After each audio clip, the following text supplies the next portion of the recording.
कल अपन ने शुद्ध कार्यशील पूंजी कैसे निकालते हैं उसका उदाहरण डिस्कस किया था। उसके बाद अपन ने व्यवसाय संचालन से कोर्स फंड्स फ्रॉम ऑपरेशन की गणना कैसे करती है उसके बारे में जानकारी प्राप्त करके एक फॉर्मेट डिस्कस किया था। संचालन के कॉस्ट ज्ञात करने का प्रारूप जो स्टेटमेंट फॉर्म में था। आज अपन जो संचालन के कॉस्ट है उनकी गणना खाता बनाकर, जिसको बोलते हैं लाभ हानि समायोजित खाता बनाकर कैसे ज्ञात कर सकते हैं उसके बारे में जानकारी प्राप्त करेंगे। तो संचालन से कोषों की गणना समायोजित लाभ हानि खाता बनाकर भी की जा सकती है। इसका प्रारूप आपके स्क्रीन पर है, ध्यान से देखिएगा। तो खाता बनाएंगे तो ये P&L अकाउंट का फॉर्मेट है, perform of adjusted P&L account, particulars amount, produce amount. Credit में सबसे पहले बाई बैलेंस BD जो ओपनिंग बैलेंस है P&L का वो आ जाएगा। उसके बाद डेबिट साइड में जो भी अपन ने नॉन कॅश आयटम्स गैर रोकडीमध्ये गैर संचालनमध्ये नॉन ऑपरेटिंग आइटम्स जो P&L अकाउंट में पहले डेबिट करती थी और उसको अपन यहाँ ले लेंगे। तो इसमें आ गया डेप्रिसिएशन,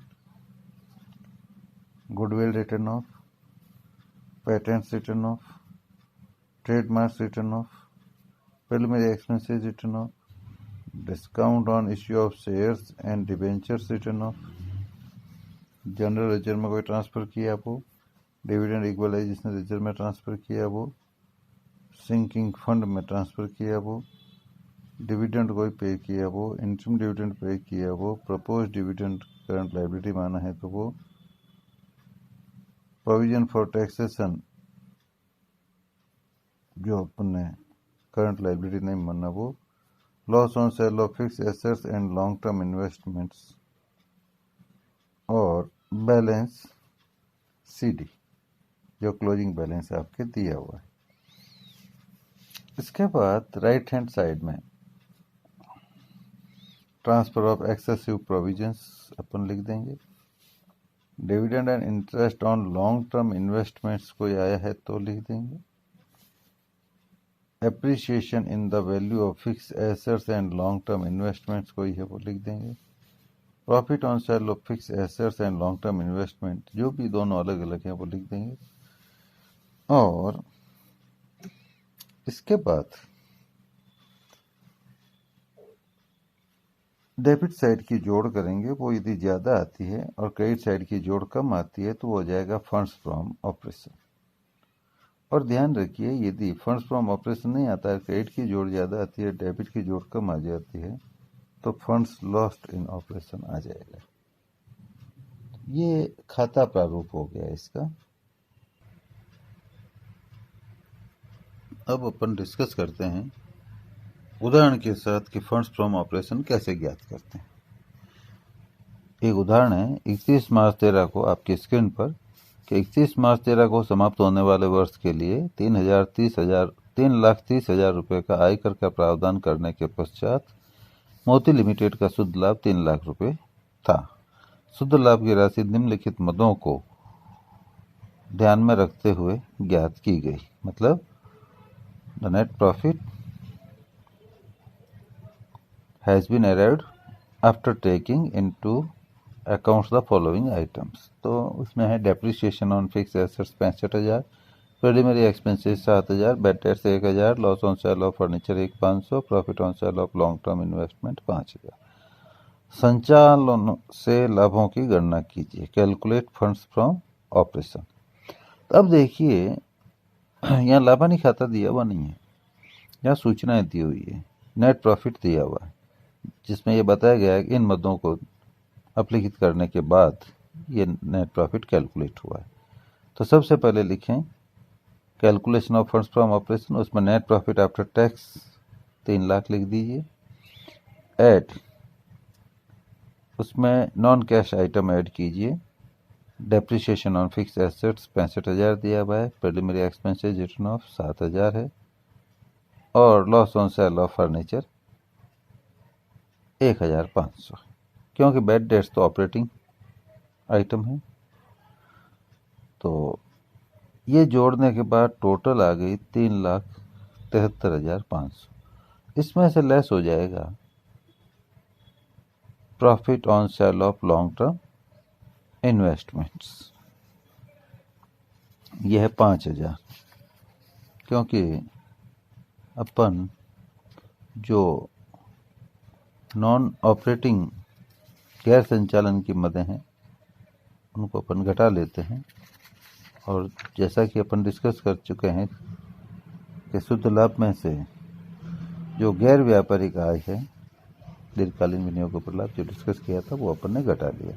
तो 3,68,500 आ गया फंड्स फ्रॉम ऑपरेशन।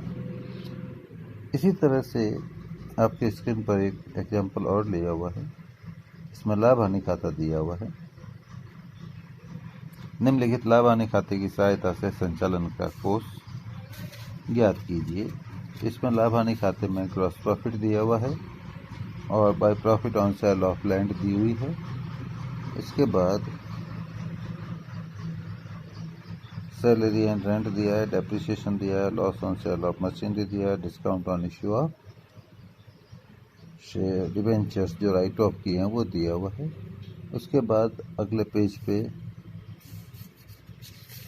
आपके गुडविल रिटर्न ऑफ दिया है और नेट प्रॉफिट 28,950 दिया है। जैसे ही आप इसको देखते हैं तो आपके दिमाग में एक चीज़ आनी चाहिए कि फंड्स फ्रॉम ऑपरेशन कैलकुलेट करने के लिए काम आने वाली चीज़ों में सबसे पहले नेट प्रॉफिट ले लीजिए आप 28,950। उसके बाद डेबिट साइड में देखेंगे तो डेप्रिसिएशन है, loss on sale of machinery है, discount on issue of debentures है, ये तीनों ही, और चौथा गुडविल रिटर्न ऑफ, ये चारों ही नॉन कैश आइटम हैं। चारों को जोड़ दीजिए, 17,500, 1,000, फिर 50, फिर 5,000, तो टोटल आ गया 23,550। तो ये टोटल आई 52,500। इसके बाद राइट साइड में दिया है profit on sale of land, ये घटा लीजिए 15,000, तो 37,000 फंड्स फ्रॉम ऑपरेशन ज्ञात हो गया आपकी। चूंकि अपन ने दो तरीके से फंड्स फ्रॉम ऑपरेशन ज्ञात करना समझा था, तो ये फर्स्ट दोनों एग्जाम्पल अपन ने स्टेटमेंट फॉर्म में समझे। अब एक उदाहरण लेते हैं जो आपकी स्क्रीन पर है कि फंड्स फ्रॉम ऑपरेशन खाता प्रारूप में कैसे ज्ञात करते हैं। तो इसमें दिया है निम्नलिखित सूचनाओं से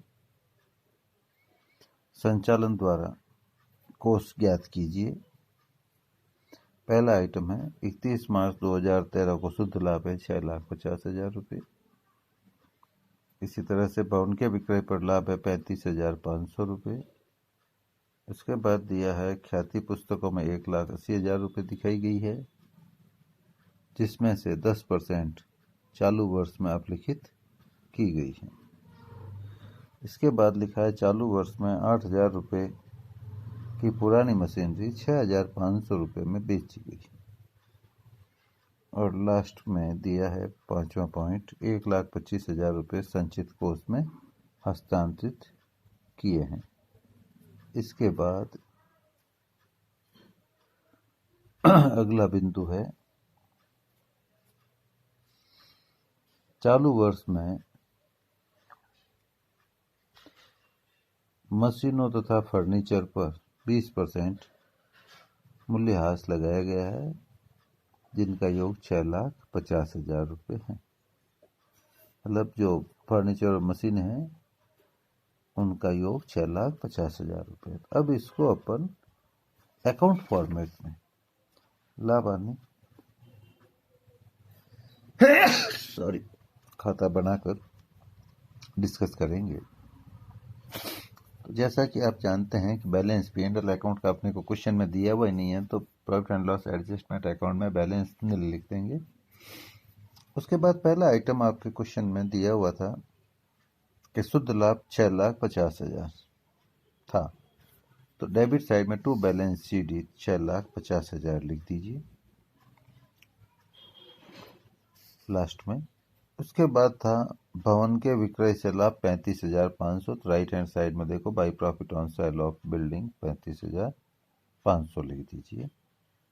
उसके बाद ख्याति पुस्तकों में 1,80,000 रुपये दिखाई थी, जिसमें से 10% चालू वर्ष में अपलिखित किया, तो डेबिट साइड में टू गुडविल रिटर्न ऑफ 18,000 लिख दीजिए। 1,80,000 का 10%। उसके बाद लिखा था चालू वर्ष में 8,000 की पुरानी मशीनों को 6,500 में बेचा, तो ये हो गया loss on sale of machinery. ये भी डेबिट साइड में आ गया 1,500। उसके बाद लिखा था 1,25,000 रुपये संचित कोष में हस्तांतरित किए, डेबिट साइड में लिख दिया रिजर्व फंड, मतलब ये ट्रांसफर हुआ है वो 1,25। अब अगला बिंदु था 6,50,000 रुपये पर जो मशीनें और फर्नीचर थे 650, उस पर 20% हास लगाना है, तो ये 1,30,000 होता है, तो डेप्रिसिएशन लिख दिया 1,30,000। 650 पहले से ही आपको पहले पॉइंट में था, वो लाभ यहाँ आ गया। अब डेबिट साइड की जोड़ कर लीजिए और क्रेडिट वाली जोड़ घटा लो, फंड्स फ्रॉम ऑपरेशन आ जाएगा 8,89,000। इसके साथ ही आपका ये उदाहरण पूरा हो गया। इसके बाद अपन डिस्कस करेंगे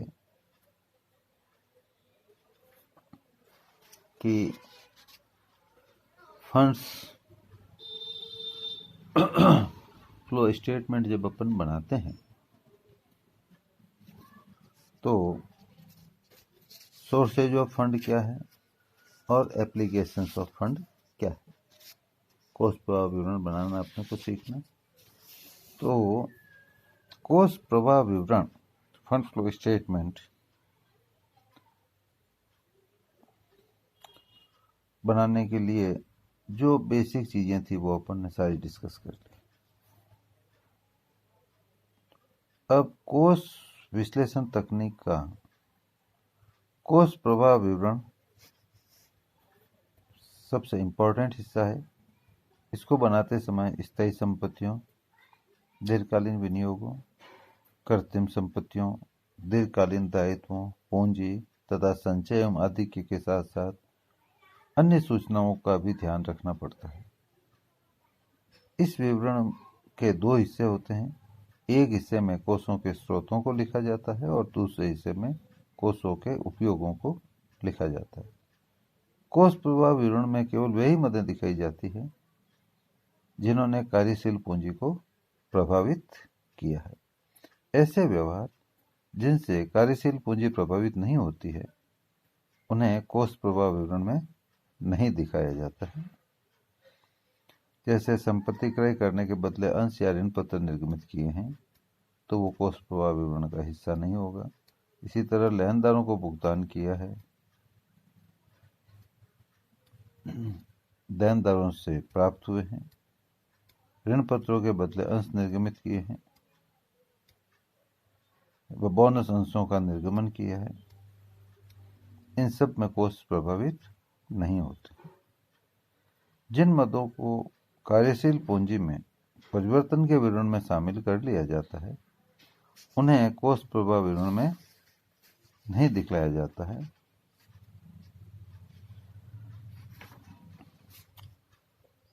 इसके बाद